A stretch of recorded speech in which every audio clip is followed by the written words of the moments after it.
Viewers, हम कर रहे हैं कक्षा 9वीं के बेसलाइन टेस्ट की तैयारी और आज हम हिंदी विषय की तैयारी कर रहे हैं। तो आपका कक्षा 9वीं में सबसे पहले बेसलाइन टेस्ट होगा, उसके आधार पर ही आपकी दक्षता का निर्धारण होगा और आगे ब्रिज कोर्स शुरू होगा। तो 9वीं में सबसे पहले ब्रिज कोर्स पढ़ाया जाएगा। तो सबसे पहले बेसलाइन टेस्ट की हम तैयारी यहाँ कर रहे हैं, इसके बाद ब्रिज कोर्स भी शुरू होने वाला है चैनल पर। तो इसी प्रकार के और वीडियो देखने के लिए कक्षा 9वीं और 10वीं की संपूर्ण तैयारी के लिए चैनल को सब्सक्राइब कीजिए। तो शुरू करते हैं। प्रश्न नंबर 1, जिस तरह के प्रश्न आपके बेसलाइन टेस्ट में आएंगे उसी प्रकार के प्रश्न यहाँ दे रखे हैं। तो पहला प्रश्न है, सही विकल्प चुनकर लिखिए। तो इस प्रकार के जो प्रश्न आएंगे इसमें वाक्य दिया होगा और वाक्य के बीच में कुछ स्थान खाली होगा, जिसमें हमें रिक्त स्थान में से चुनकर रिक्त स्थान में यहाँ से शब्द चुनकर लिखने। तो शब्द दिए होंगे, इन शब्दों में से ही हमें ढूंढकर लिखना कि यहाँ कौन सा शब्द आएगा। तो यहाँ लिखा है सबसे पहले, सबसे घना पेड़ होता है। तो सबसे घना पेड़ किसका होता, केला, आम या नारियल? तो किसका घना पेड़ होता, तो यहाँ आ जाएगा आम, क्योंकि आम का पेड़ घना होता है। तो यहाँ रिक्त स्थान में लिखा जाएगा सबसे घना पेड़ आम का होता। ठीक है, यहाँ आ जाएगा आम। इसके बाद अगला वाक्य है, मैंने अपना काम समय पर कर दिया। मैंने अपना काम समय पर कर दिया। तो यहाँ जो शब्द दे रखे हैं रिक्त स्थान में भरने के लिए वो है समाप्ति या समाप्त। तो वाक्य के अनुसार यहाँ क्या आएगा, मैंने अपना काम समय पर समाप्त कर दिया है। तो हम यहाँ भरेंगे समाप्त। समाप्त, मैंने अपना काम समय पर समाप्त कर दिया है। इसके बाद अगला है, मैं बाजार की जा रहा हूँ।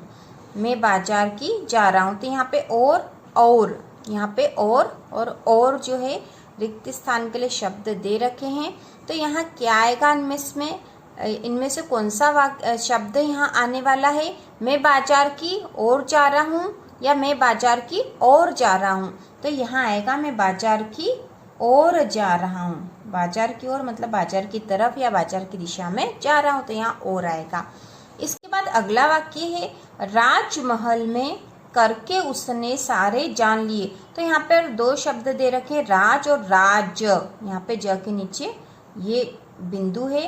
तो यहाँ पर क्या आएगा, राजमहल में राज करके। ठीक है, यहाँ पे आएगा।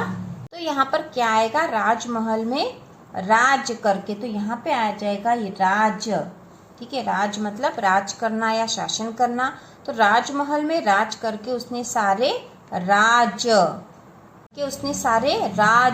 तो यहाँ पे ज के नीचे बिंदु, राज मतलब रहस्य। तो यहाँ पर जान लिए, राजमहल में राज करके उसने सारे राज जान लिए। तो इस प्रकार से आएगा।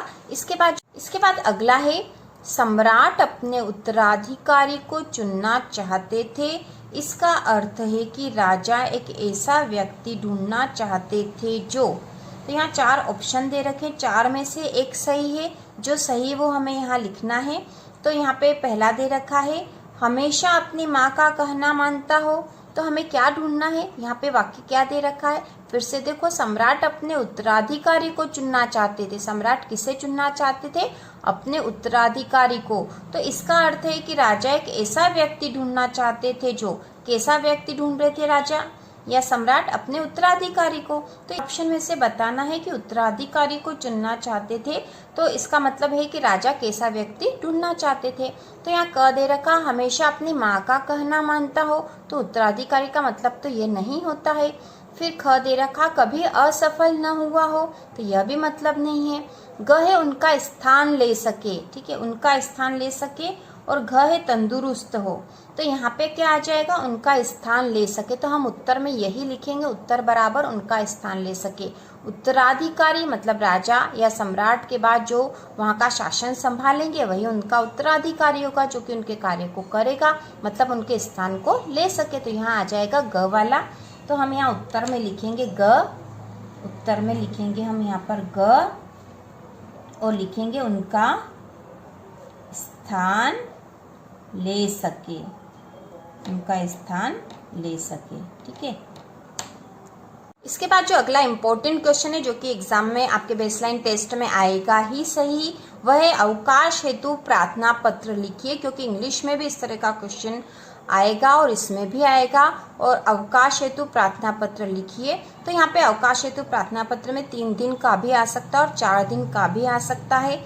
इसके साथ ही या तो सीधा ऐसा ही आ जाएगा अवकाश हेतु प्रार्थना पत्र लिखिए, या फिर ये आ सकता है कि अपने प्राचार्य को प्रार्थना पत्र लिखिए या फिर कक्षा अध्यापक को। तो हमने यहाँ कक्षा अध्यापक का लिखा है। यदि सीधा ऐसे ही प्रश्न आ रहा है अवकाश हेतु प्रार्थना पत्र लिखिए, तो हम कक्षा अध्यापक के नाम पर लिख सकते हैं। तो हम प्रार्थना पत्र कैसे लिखेंगे? सबसे पहले हम लिखेंगे प्रति श्रीमान कक्षाध्यापक महोदय, मॉडल स्कूल इंदौर। तो यहाँ आपको अपने स्कूल का नाम लिखना है। जो भी आपके स्कूल का नाम हो वो यहाँ पर स्कूल का नाम लिखना है यहाँ पर, ठीक है।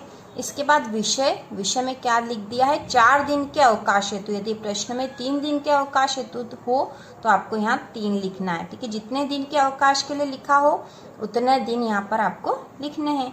इसके बाद महोदय के बाद हम लिख देंगे नम्र निवेदन है कि मेरा स्वास्थ्य ठीक नहीं है, मुझे कल रात से बुखार आ रहा है, इसलिए मैं स्कूल नहीं आ सकूंगा, अतः कृपया मुझे 4 दिन का अवकाश देने की कृपा करें।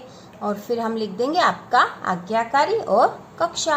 तो प्रार्थना पत्र लिखना बहुत ही आसान है। अवकाश के लिए लिखना है तो हम कुछ भी कारण बता सकते हैं। सामान्य तौर पर स्वास्थ्य खराब होने या स्वास्थ्य ठीक नहीं होने का ही प्रार्थना पत्र आता है, एग्जाम में भी यही आता है। तो इसी प्रकार का प्रार्थना पत्र यहाँ लिखा है। एक बार फिर से हम देख लेंगे। प्रति श्रीमान कक्षाध्यापक महोदय, यहाँ पर प्राचार्य के नाम पर भी हम लिख सकते हैं।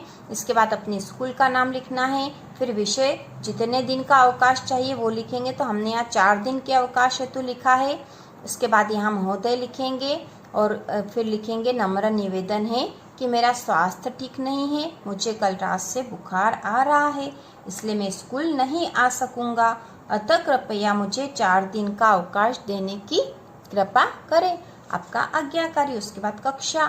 तो इस प्रकार से प्रार्थना पत्र लिखना है। हिंदी का पेपर बहुत ही आसान आएगा। कुछ प्रश्न ऐसे आएंगे जिसमें कि आपको चित्र दे रखा हो, ठीक है।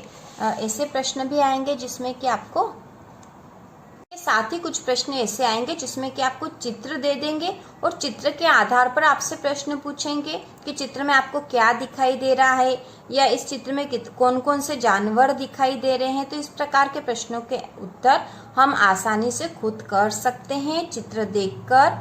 और वाक्य बनाने का भी इसी प्रकार से प्रश्न आ सकता है। इस तरह के प्रश्न पिछले वर्ष भी बेसलाइन टेस्ट में आए थे और बेसलाइन टेस्ट के पूरा टेस्ट का आपका सॉल्यूशन बहुत ही जल्द चैनल पर आने वाला है। तो इसी प्रकार के और वीडियो देखने के लिए चैनल को सब्सक्राइब कीजिए।